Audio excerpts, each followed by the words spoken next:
Karachi airport. रात का सन्नाटा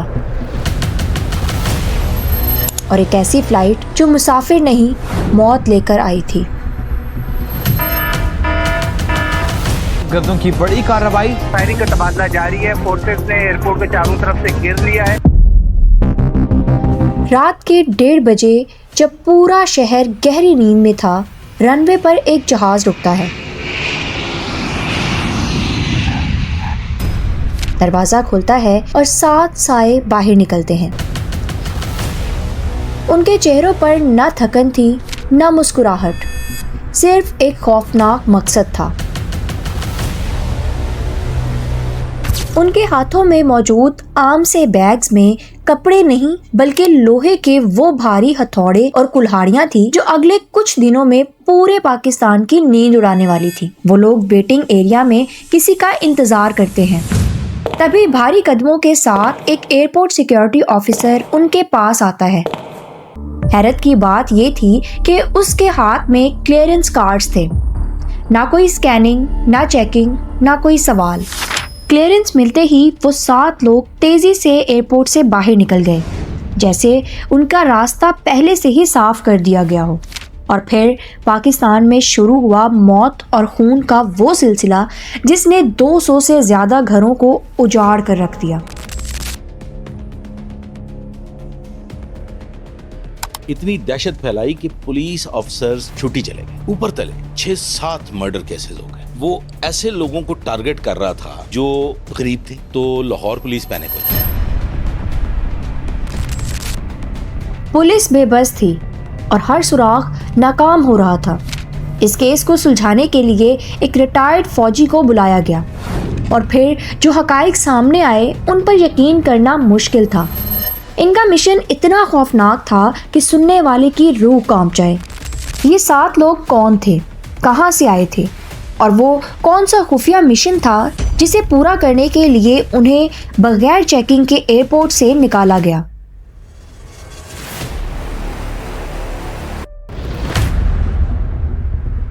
वो एक अकेला आदमी, ये वो हार्डन क्रिमिनल था जिसका दावा था कि मैनू सड़क ते जांदे नू कोई नहीं फड़ सकता।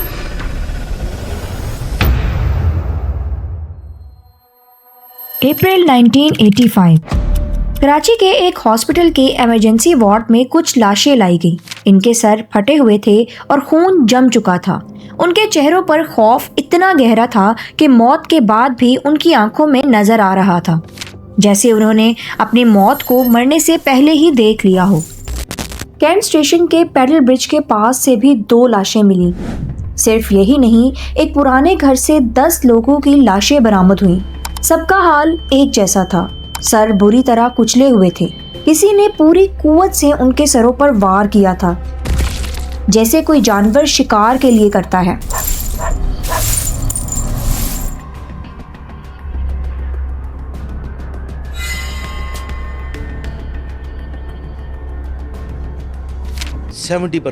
ऑफिसर्स इनकार कर खौफ की वजह से नमाजी के सर में वार कर उस तिलावत कलाम पाक करते हुए शख्स पे वार करता है और उसके सर में हथौड़ा मारता है। मस्जिद का लाउड स्पीकर ऑन है और फिर उसके बाद उसके कराहने की आवाज।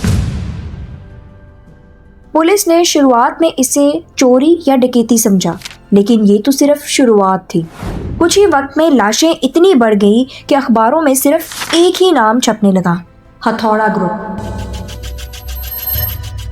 लोगों ने मान लिया था कि कोई ऐसी बला है जो रात के अंधेरे में आती है, सोते हुए लोगों के सर पर हथौड़ा मारती है और गायब हो जाती है। जेलें और मौत की कोठरी बढ़ती जा रही थी, लेकिन कातिल का कुछ पता नहीं था। आज की कहानी सिर्फ एक मुजरिम की नहीं, बल्कि 200 से ज्यादा लोगों की मौत की दास्तां है। इनमें से 3 वाकयात ने पूरे कराची को हिलाकर रख दिया था। पहला वाकया सलमा और उसके बच्चों का, दूसरा अकरम का और तीसरा कराची की एक मशहूर दरगाह का। सलमा और उसके बच्चे रात कैंट स्टेशन पहुंचे। ट्रेन लेट थी और अगले दिन बकरा ईद थी। सलमा की 2 बेटियां और 1 बेटा था, जिनकी उम्र तकरीबन 12 से 15 साल के दरमियान थी। ट्रेन में देर होने की वजह से उन्होंने प्लेटफॉर्म नंबर 3 पर ही सोने का फैसला किया। रात के 3 बजे जब सलमा और उसके बच्चे गहरी नींद में थे, तभी 3 लोग प्लेटफॉर्म पर नजर आए। उन्होंने चादरें ओढ़ रखी थी और चेहरे इस तरह छुपाए हुए थे कि पहचानना नामुमकिन था। कुछ ही मिनटों में वहां चीखें गूंजने लगी। उन तीनों हमलावरों ने सबसे पहले मां को निशाना बनाया। जब लोग वहां पहुंचे तो हर तरफ खून था और चेहरे इस कदर बिगड़ चुके थे कि पहचान पाना मुश्किल था। लेकिन क्या इस मौत के खेल से कोई बचा भी? जी हाँ, अकरम वो खुशकिस्मत शख्स था जिसे मौत ने छूकर छोड़ दिया। 1985 में अकरम पंजाब से कराची आया था। 1985 का वाकया है। मैं उस दौर पंजाब से खैबर मिल में आया था। रात देर हो चुकी थी तो उसने फुटपाथ पर पुरानी चादर बिछाकर सोने का फैसला किया। रात काफी हो गई थी तो मैंने सोचा कि थोड़ी देर में इधर रेस्ट कर लेता हूँ। लेकिन वो नींद सुकून नहीं, अजाब बनने वाली थी। आधी रात का वक्त था जब एक नकाबपोश उसके पास आया। जैसे ही हथौड़े का वार होने वाला था, अकरम की आंख खुल गई। थोड़ी सी आंख लगी मेरी तो इतने में देखता हूँ कि मेरे सर के ऊपर से किसी का हाथ ऐसा घूमा है, तो मैंने ऐसे ही पकड़ लिया उसको। उसने हमलावर का हाथ पकड़ लिया, लेकिन उसका हाथ फिसल गया। अकरम के मुताबिक उन कातिलों ने अपने जिस्म पर कुछ ऐसा लगाया हुआ था जिससे उन्हें पकड़ना नामुमकिन था। अकरम बताता है, मैंने उसे पकड़ने की कोशिश की लेकिन उसके हाथ से मेरा हाथ फिसल गया। पकड़ लिया तो उसका हाथ स्लिप हो गया मेरे हाथ से। पता नहीं क्या चीज उसके हाथ पे लगी हुई थी, मेरे हाथ से वो स्लिप हो गया। उस टाइम मेरी जान जवानी थी। वो 6-7 लोग थे, पूरा ग्रुप था। लोग भी वहाँ मौजूद थे लेकिन खौफ की वजह से कोई आगे नहीं आया। ये 1985 का वाकया जो बता रहा हूँ, कम से कम 6-7 तो होंगे तकरीबन। ये पूरा ग्रुप होता था। अब ये मेरे सामने तो एक बंदा आया था, बाकी तो आगे पीछे थे, अल्लाह बेहतर जानता है। ये नकाबपोश था। इसका चेहरा मैं बराबर गौर से नहीं देख पाया था। इसके बावजूद भी मैंने बहुत कोशिश की उसको पकड़ने की। आवाम ने भी वहाँ फैली हुई थी, मगर वो लोग डर के मारे हथौड़े को देख के भाग गए थे। अकरम तो बच गया, लेकिन उसके बराबर में लेटे 2 लोग बच न सके। उनका सर हथौड़े से कुचल दिया गया था। इसके ठीक 2 दिन बाद सखी सुल्तान शाह बुखारी की दरगाह के पास भी 2 लाशों ने शहर में मजीद दहशत फैला दी। हथौड़ा ग्रुप अब सिर्फ सड़क पर नहीं बल्कि लोगों के घरों में दाखिल होने लगा था। 21 अप्रैल 1985 की रात एक तंग गली में 8 मजदूर एक किराए के मकान में रह रहे थे। रात के 3 बजे 6 नकाबपोश कमरे में दाखिल हुए। एक के बाद एक उन्होंने 8 लोगों को मौत की नींद सुला दिया और हिलने जुलने का मौका तक नहीं दिया। 1 महीने के अंदर 100 से ज्यादा कत्ल हो चुके थे। अफवाह फैल गई कि ये लोग अपने जिस्म पर ग्रीस या तेल लगाते हैं ताकि इन्हें कोई पकड़ ना सके। पुलिस के पास कोई जवाब नहीं था। टारगेट हमेशा गरीब, मजदूर और लाचार लोग थे। लेकिन कोई भी जुर्म बिना मकसद के नहीं होता। केस की तहकीकात के लिए स्पेशल सर्विस ग्रुप के रिटायर्ड ऑफिसर कर्नल सैयद को बुलाया गया और उन्होंने वो राज फाश किए जिसने सबके होश उड़ा दिए।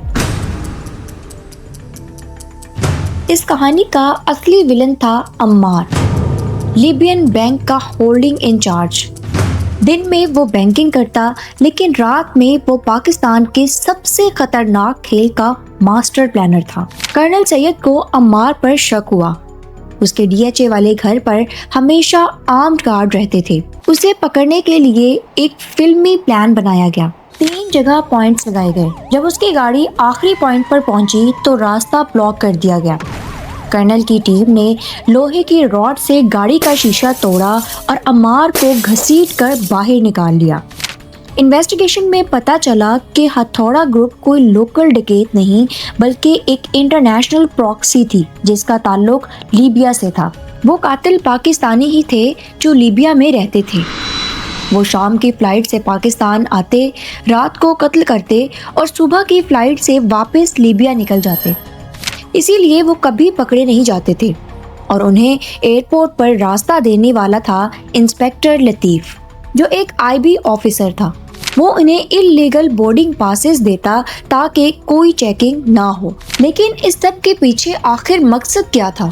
इसकी दो वजूहात थी।